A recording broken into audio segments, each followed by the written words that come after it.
welcome to Farm Here Daily, a field-forward podcast. I'm your host, David Geiger. Today on Farm Here Daily, we're going to check out southeast Iowa to see what the crop conditions and disease pressure is looking like with agronomist Virgil Schmitt. Please be sure to like and follow the podcast as well as our social media at FieldForwardPod. We would love to have you join our community, keeping folks informed about what is affecting our farmers. This is Farm Here Daily.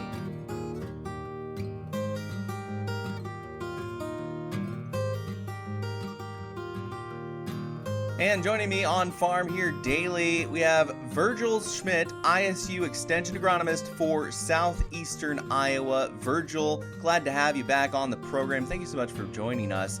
And let's figure out what's going on in your part of the state. What's going on? How are the crops doing? Are there any issues going on? Well, the crops over here are really looking very good. I've had several people tell me that they've seen some good crops, but they've never seen one that looks any better than the one that we're having. We're probably, I think, really more lucky than many people in the state because we've had very adequate rainfall over here. But on the other hand, we've not been swamped like some other parts of the state have been too. And so I think that's all basically leading us to a very good crop in this part of the state at this point. With that in mind, there are talks across Iowa of disease pressure like southern rust. Are you seeing that in southeastern Iowa, or are there other disease concerns? Yeah, we're seeing a little bit, particularly in my southern counties. It's not one that really warrants a treatment at this point in time, but it's something that people should watch. As far as the other diseases are concerned, if we and this is pretty much true for all the counties that I cover. If you go out in the field and look hard enough, you can find some northern corn leaf blight.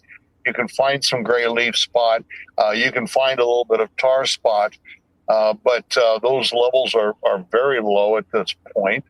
And if we take a look at the weather we've been having and what we're forecast to have, that is just not favorable for the northern corn leaf blight or the tar spot to really do anything. It's just too warm. They will probably, if they blow up, will blow up when the weather starts to cool off a little bit, say mid to late August. And so that may lead us to a situation like we've had the last few late summers where at the end of the season, the crops look pretty ugly. But by the time we get to about mid-August or when the corn starts to dent, at that point, the disease can't do anything in terms of hurting yield. And so it doesn't look good. The big thing to watch at this point is probably gray leaf spot. This is gray leaf spot weather. It likes it hot with a lot of leaf wetness. And that is the one that we've been having. So that is something to watch. But on the other hand, gray leaf spot has also been around for several decades, and many of the companies have made substantial improvements in terms of their hybrids' ability to either tolerate or resist gray leaf spot. So just because there's a little bit out there doesn't mean we need to go out and pull that fungicide trigger. People also need to talk to their dealer or else look at their own documentation on their hybrids to see what the level of susceptibility is, and then kind of mush that together with the amount of gray leaf spot that they're seeing, where they're seeing it on the plant. The higher on the plant they see it, the more concerning it tends to be. And so those are the things probably really to watch is gray leaf spot and how much and where it is on the plant. How much insect pressure are you seeing in southeastern Iowa? From the insects, they have basically pretty well been kept at bay. What has been catching people's attention are Japanese beetles, particularly in the soybean fields. They tend to chew up on the top leaves, and that's where they tend to hang out. And so they're pretty visible. And in some areas where we've had a little bit less rainfall, and I guess I'm thinking particularly north of Highway 30, we are also seeing some significant grasshopper feeding. But the thing is that in order for us to really be concerned about knocking those down in those soybeans, we have to have at least 20% loss of leaf area over the entire plant. The plants can look pretty ugly on top, but if there's no damage, in the mid or lower parts of the canopy, we're really not losing yield any. So the damaged use are generally looks a lot worse than it really is, just as you initially look at it. People need to pick off a top trifoliate, a mid-canopy trifoliate, lower canopy trifoliate, and then try to average those together and see, okay, have I lost 20% of my leaf area or have I not? Virgil, as you look ahead at the next couple of weeks of Iowa weather, you did mention a little bit with disease that things might happen a little bit later in the season. Does that mean you are recommending folks continue to scout into August? Yes, they should continue to scout. But the other thing is they also need to recognize that the later we get, the less impact on yield any fungus or any insect is going to have. So people need to be aware of that. Like I said, if we get to the second week of August and we start to see some tar spot blow up, by that time, the yield is already made as far as tar spot is concerned, and it won't hurt anything. So people need to be looking, but they also need to be sure they're not overreactive. Weather-wise, I know Iowa has seen a lot of surplus soil moisture. That was in our last crop report. We actually have more surplus soil moisture than we do dry soil moisture. Are you noticing any issues going on with the wetter soils? At this point, we really are not. Yes, we've had a little bit of ponding over here, but that has all been short term. Nothing like what the people in north central Iowa have seen. So we are in really good shape. I think we have adequate soil moisture. I think we're on record here or on path to have maybe record high amounts of moisture in July, but July is normally a very dry month. We typically say that we want to have those soils pretty well saturated by the end of June because the crops are going to need in July and August more water than the rainfall is going to give us. This year, we're going to be exiting July pretty much a full tank over here. And so I think that bodes well, even if it turns dry from here on out, that bodes well. We're pretty well set for good soil moisture on up to maturity. Virgil, how's the hay crop looking in southeastern Iowa?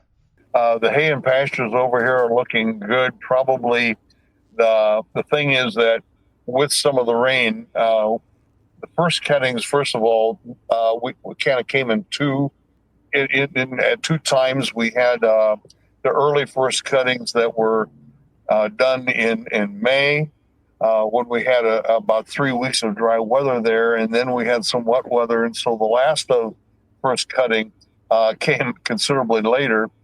Those that had the early first cutting generally have their second cutting done, but those that had the later first cutting have got some hay now that looks really good. I've had people tell me that they have never harvested better hay than what they have with this second cutting. Virgil, any other things you're watching out for as we wrap up the month of July? I think I'm not watching out for anything specific. On the forages side, potato leafhopper is an issue. But I think the big thing is that, like I said at the beginning, the crops really look good here. But as we all know, things can turn around. And so people do need to keep looking and make sure that everything is going well out there. Virgil Schmitt is the Southeast Iowa Extension agronomist for Iowa State University. Thank you so much for joining us, Virgil, on Farm Here Daily. It's my pleasure. This is Farm Here Daily, and it's a bit of a shorter show today, so we're going to wrap up the program with the marketplace. This episode is brought to you by LifeLock. Between two-factor authentication, strong passwords, and a VPN, you try to be in control of how your info is protected. But many other places also have it, and they might not be as careful. That's why LifeLock monitors hundreds of millions of data points a second for threats. If your identity is stolen, they'll fix it. Guaranteed, or your money back. Save up to 40% your first year. Visit lifelock.com/podcast for 40% off. Terms apply. And there was a negative close for the week in the grain market on Friday. September corn 2 1/4 cents down, $3.99 1/2. December falling a penny and 3/4, $4.19. Soybeans in August 5 1/2 cents weaker, $9.98 3/4, with September falling 3 3/4 to $10.02.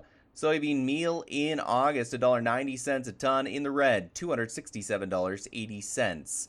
Wheat in September 3 1/4 down, $5.38 1/4, with December falling 3 cents at $5.58 1/4.